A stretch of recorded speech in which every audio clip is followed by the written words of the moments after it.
Muito bem, amigos, chegou o momento agora de estudarmos a Bíblia aqui no programa Encontro com a Vida. Estamos numa série muito especial, começamos sexta-feira passada, hoje é o nosso tema 2, sobre as profecias de Daniel. Todas as sextas nós vamos parar para estudar um capítulo, uma profecia do livro de Daniel. E sabe qual é a boa notícia? Nós queremos convidar você para estudar conosco e nós preparamos um guia de estudo. Nós preparamos um guia para nos acompanhar ao longo dessas semanas. Aqui está a revista Profecias de Daniel. E essa revista nós queremos oferecer para você que é morador do estado de Santa Catarina. Você que mora em Santa Catarina, nós vamos entregar a revista impressa para você no seu endereço.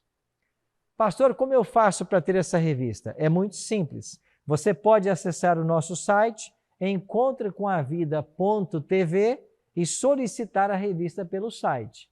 Anota aí, encontrecomavida.tv.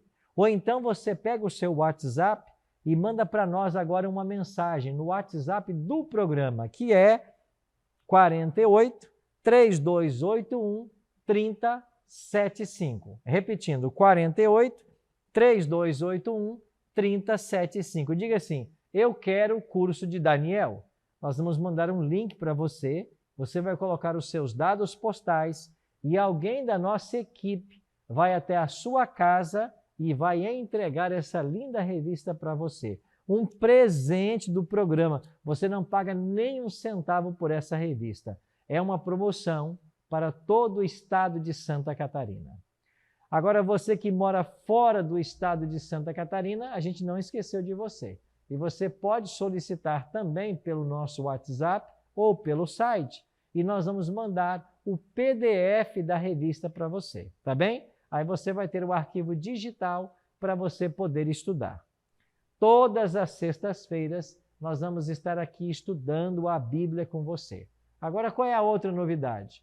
Eu quero convidar você para visitar um espaço Novo Tempo perto da sua casa, porque todos os sábados às 9 da manhã, esse mesmo tema de Daniel, nós vamos estar abordando num espaço Novo Tempo perto de você. Ao longo do programa, nós vamos colocar o endereço dos nossos espaços e você escolhe o mais próximo da sua casa.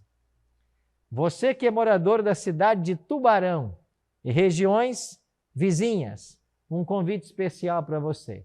Todos os domingos à noite eu vou estar aí na Igreja Adventista de Tubarão. Todos os domingos às 8 da noite. Você é o meu convidado. Se prepara porque nós vamos estudar juntos o livro de Daniel. Quer o endereço? O endereço nosso da Igreja de Tubarão é na rua Luiz Martins Colasso, 570, ao lado do Colégio Adventista, tá bem? Rua Luiz Martins Colasso, 570. Todos os domingos, às 8 da noite, eu estarei aí com vocês. E para você que mora em Porto Belo, eu vou estar na Igreja Adventista do Perequê. A nossa igreja fica na rua Olinda Peixoto, 611. Todas as quartas, 8 da noite, eu estarei nesse endereço e você é o meu convidado. Então, por gentileza, faça planos e venha estudar a Bíblia juntos com todos nós. Nosso segundo tema, uma estátua assustadora. E você vai perceber que nesse segundo estudo, nós vamos olhar para o capítulo 2 de Daniel, um capítulo que fala da ascensão e da queda dos impérios até o estabelecimento do eterno reino de Jesus. Mas, como é o nosso hábito aqui, a gente não começa a estudar a Bíblia sem antes fazer uma oração. Eu quero convidar você para orar comigo. Vamos orar? Nosso Pai querido, muito obrigado pelo privilégio de estarmos juntos mais uma vez para estudarmos o Teu livro sagrado. Suplicamos que o Deus Espírito Santo esteja conosco e que Ele possa abrir a nossa mente a compreensão e o nosso coração a aceitação da Tua palavra. Oramos em nome de Jesus. Amém. Muito obrigado por ter orado comigo. Vamos ao estudo de hoje. Algumas vezes você já se perguntou por que o nosso mundo caminha como caminha? Parece que as coisas estão fora de controle e você se pergunta, será que existe alguém controlando todas as coisas? Quando nós nos deparamos com tantas doenças, epidemias, pandemias, a pergunta que fica é, existe alguém no controle? Será que Deus criou esse mundo e o abandonou à sua sorte? Ou Deus ainda olha para esse mundo com amor? Às vezes se levantam certos ditadores, como o próprio Saddam Hussein declarou certa vez ser ele o novo Nabucodonosor. Você conhece a história desse grande ditador, né?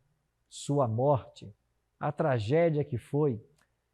Existem pessoas que estão tentando assumir o controle de todas as coisas. Existem homens que estão tentando controlar o destino das nações em suas mãos. Mas Deus não permitirá isso. E nós vamos voltar hoje lá para o tempo da Babilônia, há 2.600 anos no passado. E nós vamos perceber que através do rei da Babilônia, Deus revela os seus planos a respeito da humanidade. Através das Escrituras, Deus fala com todos nós. E Deus mostra no capítulo de hoje o que Ele fará em favor do seu povo. Por isso, pegue a sua Bíblia, vamos abri-la em Daniel capítulo 2 e vamos começar o nosso estudo. Vamos olhar aqui primeiro para o versículo 1. Ora, no segundo ano do reinado de Nabucodonosor, teve este um sonho, e o seu espírito se perturbou e passou-se-lhe o sono. A palavra de Deus diz que Nabucodonosor teve um sonho. Na cultura babilônica, eles acreditavam de que os deuses se comunicavam com eles através dos sonhos. Mas hoje nós iremos perceber que através desse sonho, Deus tinha uma mensagem para o rei da Babilônia. Deus queria falar com o rei. E Deus, ao dar esse sonho para o rei, ele tinha dois objetivos. O primeiro objetivo que ele tinha era deixar claro que o destino das nações está em suas mãos. E o segundo, ele queria deixar claro para Nabucodonosor qual seria a parte que o rei desempenharia nesse processo histórico. Então, nós vemos claramente os planos que Deus tinha para o rei Nabucodonosor. O rei se esqueceu do sonho, não se lembrava do que havia sonhado. Então o rei mandou chamar os conselheiros reais. Aí vieram então os conselheiros do rei. Quem eram eles? Daniel, capítulo 2, verso 2 diz: o rei mandou chamar os magos, os encantadores, os adivinhadores e os caldeus, para que declarassem ao rei os seus sonhos. Daniel 2:2 menciona para nós 4 categorias de sábios da Babilônia. Começando então com os magos e feiticeiros. Esses magos e feiticeiros eram pessoas que pretendiam saber o futuro. E através de vários sistemas, eles tentavam adivinhar aquilo que poderia acontecer. Você acha que algum ser humano conhece o futuro? É impossível. Apenas Deus conhece o futuro. Mas eles pretendiam ter essa informação.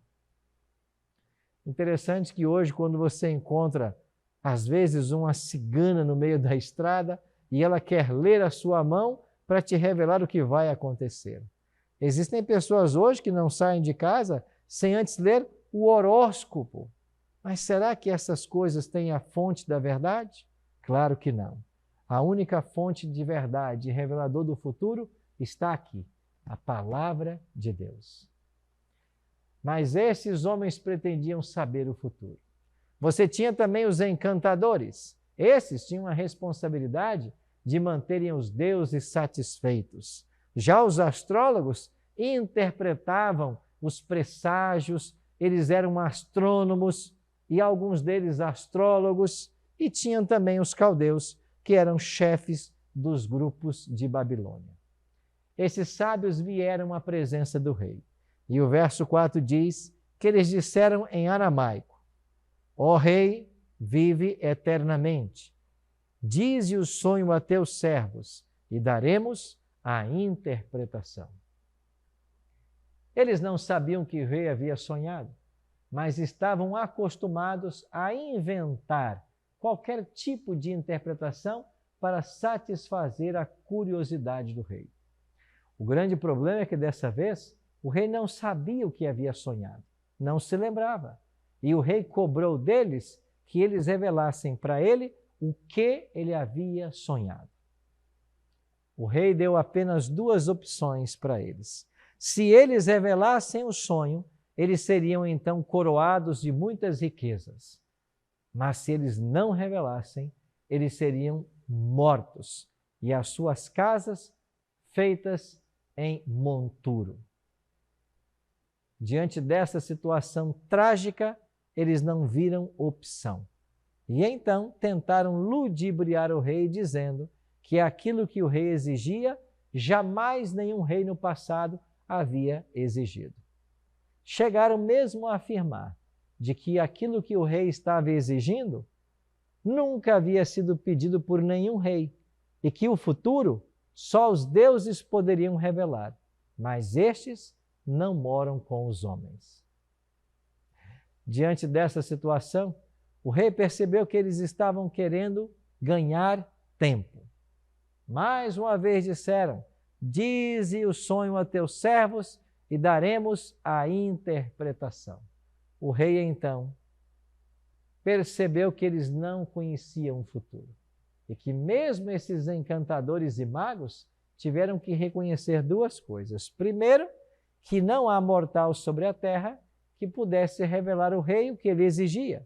E segundo, ninguém há que possa revelar, senão os deuses, e estes não moram com os homens. Então Deus, melhor Nabucodonosor, percebendo que estava sendo enganado, baixou um decreto. O verso 12 diz que o rei se enfureceu e ordenou que matassem a todos os sábios da Babilônia. Já que vocês não podem interpretar o que eu sonhei, nem revelar o sonho, o destino de vocês será a morte. E um decreto de morte foi promulgado, para que todos fossem mortos. Acontece que Daniel, nesse tempo, já era um sábio em Babilônia. E esse decreto de morte atingiu também Daniel e seus 3 amigos, Ananias, Misael e Azarias. Diante dessa situação difícil, os 4 jovens hebreus tomaram uma decisão. Eles buscariam ao Deus do céu em busca de uma solução. E eles foram orar. E eles então oraram pedindo que Deus intervisse na situação para que a vida dos sábios não fosse ceifada. A palavra de Deus diz que quando eles começaram a orar, algo aconteceu. Daniel foi para casa e fez saber o caso a Ananias, Misael e Azarias, seus companheiros, para que pedissem misericórdia ao Deus do céu sobre este mistério, a fim de que Daniel e seus companheiros não perecessem juntamente com o resto dos sábios da Babilônia. Sabe o que esses jovens fizeram? Eles foram orar. Eles confiavam no poder da oração. Você sabe que a oração ela tem o poder de mover o braço de Deus. Nada acontece nesse mundo senão como fruto, como resultado de orações. Eu e você somos motivados a apresentar nossas necessidades a Deus. Eu e você somos motivados a colocar diante do Senhor tudo o que nós precisamos, assim como Daniel e seus amigos fizeram. E quando eles confiaram em Deus, suas vidas, sabe o que Deus fez? Olha o que a palavra nos revela. Então foi revelado o mistério a Daniel numa visão de noite, pelo que Daniel louvou ao Deus do céu. Que texto maravilhoso! Foi revelado a Daniel numa visão o que o rei havia sonhado. Não apenas isso, a sua interpretação. Imagine a alegria no coração de Daniel quando ele teve esta revelação do Senhor. Agora, o mais breve possível, ele quis comparecer perante o rei Nabucodonosor para dizer ou interpretar para o rei o sonho que este tivera, e assim ter a sua vida poupada. Daniel então compareceu perante o grande rei Nabucodonosor. E Daniel começou a dizer para ele o que ele havia sonhado. Daniel disse: o mistério que o rei exige, não há nenhum sábio que possa revelar. Olha o que diz a palavra de Deus. O mistério que o rei exigiu, nem sábios, nem encantadores, nem magos, nem adivinhadores lhes podem revelar, mas há um Deus no céu que revela mistérios. Sim, há um Deus no céu que revela mistérios. Esse Deus era o Deus que Daniel servia. Até esse momento, o rei Nabucodonosor estava confiando em fontes erradas. Até esse momento, a mente do rei estava confusa. Ele estava bebendo de águas sujas, rotas. Ele precisava beber na fonte da verdade. E esta fonte é na palavra de Deus. Daniel deixou claro para o rei: há um Deus no céu que cuida de todas as coisas. Talvez eu esteja falando para alguém hoje que acabou de perder o seu emprego. Há um Deus no céu. Talvez eu esteja falando para um casal que estejam à beira de um divórcio. Há um Deus no céu. Talvez eu estou falando para alguém agora que descobriu essa semana uma doença muito grave. Há um Deus no céu. Talvez eu esteja falando para alguém que está passando por um problema sério de família, ou talvez financeiro. Há um Deus no céu. Esse Deus que há no céu, ele não apenas esteve com Daniel há 2.600 anos no passado, ele está com todos nós. Esse Deus tem o prazer de nos ajudar, de nos atender em nossas necessidades. O que nós precisamos fazer é confiar nele, é buscar a sua direção para a nossa vida, é entregar o nosso caminho nas mãos dele. E a palavra de Deus diz que o mais ele fará. Está você disposto hoje a confiar nesse Deus? Daniel confiava. E Daniel não apenas disse o que o rei havia sonhado, mas Daniel começou a interpretar. Daniel havia dito para o rei de que ele havia sonhado com uma grande e terrível estátua. Essa estátua possuía cabeça de ouro, peitos e braços de prata, quadril de bronze e pernas de ferro. Os pés em parte de ferro e em parte de barro. Olhemos para o texto e vejamos o que disse Daniel. Tu, ó rei, na visão, olhaste e eis uma grande estátua. Sim, esta foi a visão.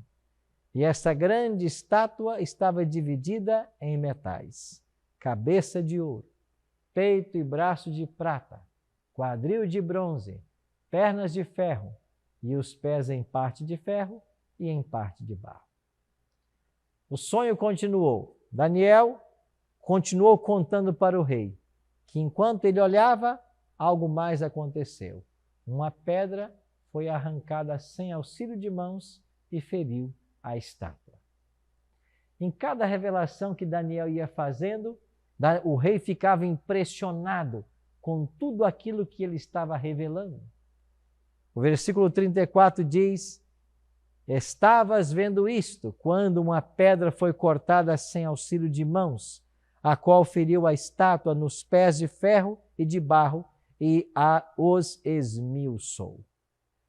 Verso 35, mas a pedra que feriu a estátua se tornou em grande montanha, que encheu toda a terra. Sim, a revelação de Daniel estava exatamente como o rei havia sonhado. E até esse momento o rei estava agora boquiaberto. Como que, Daniel, você pôde saber todas essas coisas? Esse Deus que você serve de fato é o Deus que revela mistérios, pois fez saber a você o que está acontecendo. Daniel disse, olha, rei, não apenas o que você sonhou, mas nós vamos dizer para você também a interpretação. E sabe o que significa o sonho? Tu és a cabeça de ouro. Ou seja, Babilônia é a cabeça de ouro deste sonho. Deus coroou o Senhor com grandes riquezas. Deus abençoou o seu reinado. O Senhor se tornou um homem próspero, o mais poderoso da terra. Mas o teu império não vai dominar para sempre. Assim como viste que aquela cabeça de ouro daria lugar ao peito e braços de prata, isso significa que o teu reino terá um tempo, uma duração, e será cortado da terra. Babilônia, de fato, dominou o mundo do ano 605 até o ano 539 a.C. Mas Babilônia passaria. E agora, o profeta Isaías, no capítulo 45, verso 1, havia profetizado quem seria o homem que derrotaria Babilônia. O texto diz assim, assim diz o Senhor ao seu ungido, a Ciro, a quem tomo pela mão direita para abater as nações ante a sua face. Sim, o homem que Deus escolheu para derrotar Babilônia foi Ciro. Se você um dia for ao Museu Britânico em Londres, você terá a oportunidade de conhecer lá o cilindro de Ciro. Esse cilindro é um dos grandes achados da arqueologia moderna.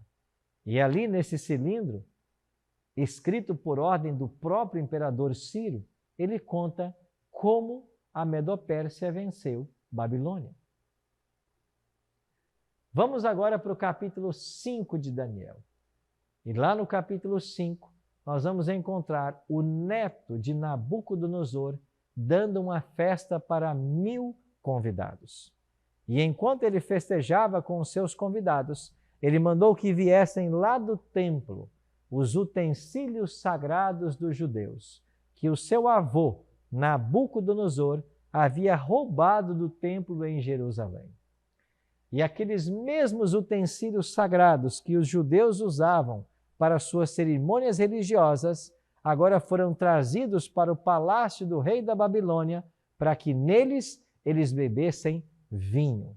E quando eles começaram a se embriagar com o vinho e profanaram os vasos sagrados, Deus agiu. Apareceu uma mão que escreveu na caiadura da parede do palácio real, Mene, Mene, Tekel, Ufarsim. Estas expressões, Mene, Mene, Tekel, Ufarsim, trouxeram um presságio muito triste sobre o rei Belsazar, neto de Nabucodonosor. Ele sabia que se tratava de algo terrível que estava para acontecer, mas ele não entendia. Mais uma vez mandou chamar os sábios, os astrólogos, encantadores, caldeus, eles nada puderam fazer. Então a mãe do rei lembrou a ele de que nos dias de Nabucodonosor havia um homem que revelava mistérios, e o seu nome, Daniel. Mandaram então chamar Daniel. E quando veio Daniel, ele interpretou o que estava escrito na parede e disse: contou Deus o teu reino e deu cabo dele. Pesado fostes na balança e achado em falta. Ele será dividido e dado aos medos e os persas. Na mesma noite em que Daniel interpretou esta escritura na parede para Belsazar, rei da Babilônia, Ciro invadiu a cidade através do grande rio Eufrates e derrotou a cidade de Babilônia. Assim começou o domínio do grande império Medo-Persa, no ano 539 a.C. E a Medo-Pérsia dominou o mundo até o ano 331. Mas o sonho continuava. Daniel havia dito para o rei que um terceiro reino de bronze teria domínio sobre toda a terra. Um dia a Medopérsia passaria. Passou, porque chegou agora a Grécia. E no ano 331, a Grécia começou a dominar o mundo. O grande nome desse período, Alexandre o Grande. Alexandre o Grande, muito jovem, com 33 anos de idade, cunhou aquela famosa frase: não existem mais reinos a serem conquistados. Ele havia conquistado o mundo inteiro e morreu muito jovem. Depois da morte de Alexandre, o seu reino foi dividido em 4 partes. E os 4 principais generais de Alexandre passaram agora a dominar o mundo.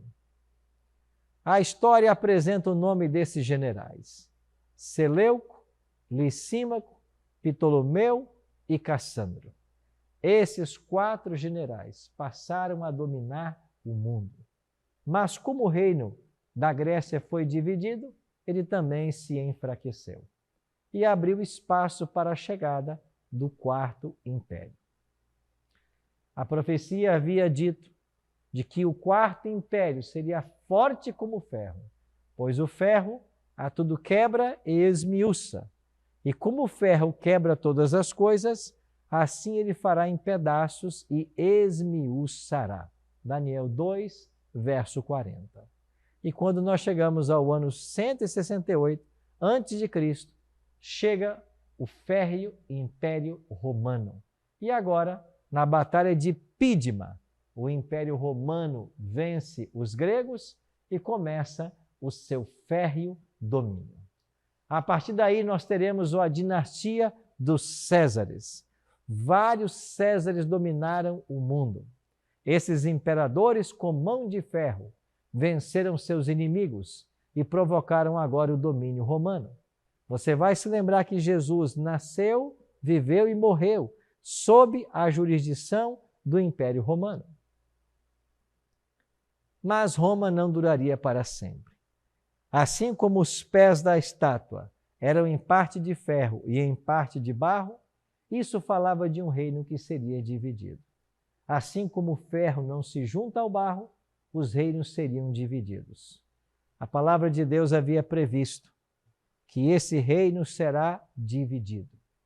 E a divisão começou justamente no ano 352 até 476.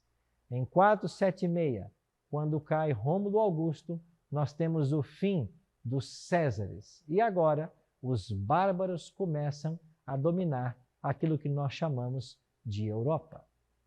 Eram 10 as tribos bárbaras a princípio. Dessas 10, 3 foram exterminadas e 7 organizaram as primeiras 7 nações europeias. Os álamos à Alemanha, os francos à França, os burgundos à Suíça, os suevos Portugal, os visigodos à Espanha, os lombardos à Itália e os anglo-saxões à Inglaterra. Aí estão as 10 tribos bárbaras e as 7 primeiras nações europeias. Mas Daniel havia dito para o rei de que estas nações tentariam se ligar umas com as outras, mas elas não se ligarão, assim como o ferro não se mistura com o barro. Por causa desse verso, Daniel 2,43, Napoleão Bonaparte, Guilherme II, Adolf Hitler e tantos outros que tentaram a unificação da Europa, eles não conseguiram. Por causa de Daniel 2,43, jamais se ligarão um ao outro. Nós não temos mais uma Europa unificada. Nós nem temos mais uma moeda única. A Inglaterra, por exemplo, usa uma moeda que não é o euro. Não há unidade econômica, não há unidade política na Europa. E por que não? Porque há um verso na Bíblia que diz que essas nações jamais se uniriam. O que vai acontecer agora? A profecia diz: mas nos dias destes reis, O Deus do céu suscitará um reino que não será jamais destruído. Esse reino não passará a outro povo. Esmiuçará e consumirá todos esses reinos, mas ele mesmo subsistirá para sempre. A palavra de Deus diz: como viste que do monte foi cortada uma pedra, sem auxílio de mãos, e ela esmiuçou o ferro, o bronze, o barro, a prata e o ouro. Assim há de ser no final da história. Uma pedra foi arrancada sem auxílio de mãos e destruiu toda a estátua. Estamos vivendo hoje nos dias dos dedos dos pés dessa estátua. E o que vai acontecer nesses dias? A pedra será lançada contra a estátua. Mas, pastor Arilton, quem é essa pedra? A palavra de Deus responde para nós. Ela é Jesus Cristo. Ele é a pedra angular. Isso quer dizer que esta pedra arrancada sem auxílio de mãos representa a volta de Jesus e o estabelecimento do eterno reino de Deus. Sim, Deus tem em suas mãos o controle da história. Deus está coordenando todas as coisas. Babilônia passou, a Medopérsia passou, Grécia passou, Roma passou. Deus tem em suas mãos a história mundial e agora eu e você aguardamos a manifestação de Jesus Cristo. Ele é o quinto reino da profecia e quando esse reino for estabelecido, eu e você poderemos fazer parte dele. Eu e você somos hoje convidados a fazer parte nesse reino. Por isso, a palavra de Deus nos ensina que existem apenas dois caminhos: salvação e perdição. Eu e você devemos escolher de que lado nós ficaremos nesse grande conflito entre o bem e o mal. A pergunta que eu faço para você hoje é: você quer fazer parte desse reino que Deus em breve estabelecerá? Você quer ser cidadão no reino que Jesus irá estabelecer? Sim, meu querido amigo e minha querida amiga. Em breve veremos Jesus voltando em glória e majestade. É isso que o capítulo 2 de Daniel nos ensina. E eu e você precisamos nos preparar para esse evento glorioso. Deseja você entregar sua vida nas mãos de Cristo? Confiar a Ele o seu destino? Quer abrir hoje o seu coração e permitir que Ele faça morada? Se esse é o seu desejo, ora comigo. Pai, muito obrigado porque Daniel capítulo 2 nos ensina que os reinos terrenos passarão e em breve Cristo estabelecerá o seu reino que será eterno. Nos ajuda, Pai, a fazermos o devido preparo e a pertencer a este reino que nunca jamais passará. Cuida de todos nós e nos prepara para a Tua volta. É a nossa oração. Em nome de Jesus. Amém.